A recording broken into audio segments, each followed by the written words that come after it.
বারাসাত আদালত থেকে বেরিয়ে গেলেন সোহাম চক্রবর্তী। আদালতে আত্মসমর্পণের পর দীর্ঘক্ষণ পিপি অফিসে বসেছিলেন তিনি।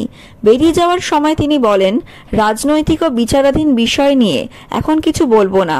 আদালত সূত্রে খবর, বিচারকের রায় আপাতত রিজার্ভে আছে।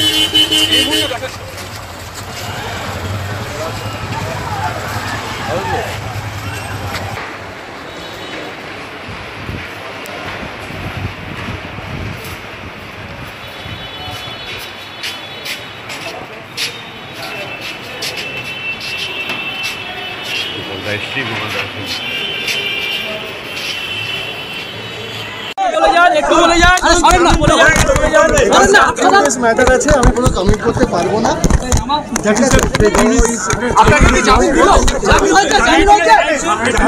আমার কোনো কমেন্ট করার বিষয় উচিত হবে না, যেটা আন্ডার অলরেডি সাবজুডিস আছে।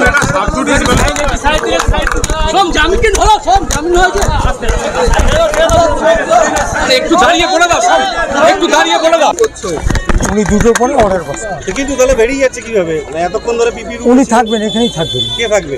উনি থাকবেন, ডিএম অফিসে কাজ আছে, ওখান থেকে কাজ করে আসবেন। ক্যালেন্ডার তো অভিযুক্ত, অবভিয়াসলি হ্যাঁ, ক্যালেন্ডার করে কোর্ট থেকে যেহেতু বেলেবেল সেকশন, সাবসিকুয়েন্টলি উনি আছেন, উনি আমাদের চার্জে রয়েছেন, অ্যাডভোকেট বা চার্জে নিয়েছি, সুতরাং আমরাই আপনার কাছে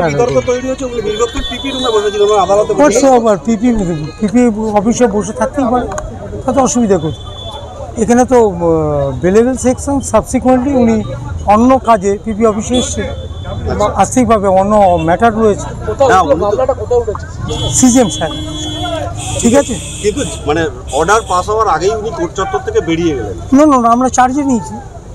চার্জে নিয়েছি যে কোনো আসামি সারেন্ডার করে with the permission of the court আমরা চার্জে নিতে পারি। আর অর্ডার বেলেবেল সেকশন, অর্ডারটা কি আছে এখন? অর্ডারটা রিজার্ভ আছে, দুটো পরে দেবেন। অভিযোগ উঠছে যে পিপি অফিসে বসতেই পারে, অন্য তার কাজ থাকতে পারে, স্টেট গভর্নমেন্টের সঙ্গে অন্য কাজ থাকতেই পারে, এবং আমরা চার্জে নিয়েছি। যে কোনো আসামি ইয়ে হলে পরে যদি কোর্টের কাছে আমরা অনুমতি পেয়ার করি,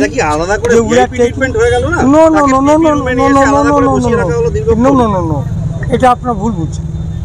ব্যাপারটা হচ্ছে, যে কোনো আসামি যখনই সারেন্ডার হবে, আমরা কোর্টের কাছে পেয়ার করি যে we are taking charge of the 21 persons in the custody of the learned advocates.